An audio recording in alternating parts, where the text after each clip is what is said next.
राहे सलूक दा रस्ता कैसा है, मियां साहब फरमांदे ने कंडे सख्त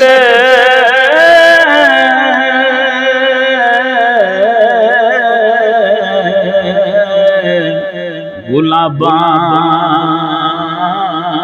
वाले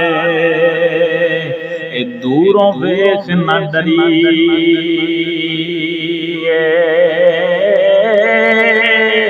चोबा चलिए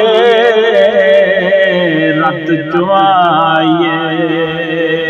ते चोल फुली तद परी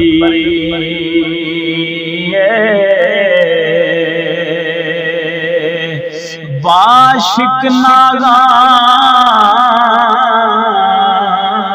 दे सरगाही ओ आवन हथ खजाने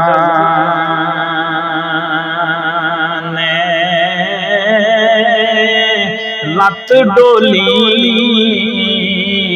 फट खावी शाह ओ सौखे नहीं यरा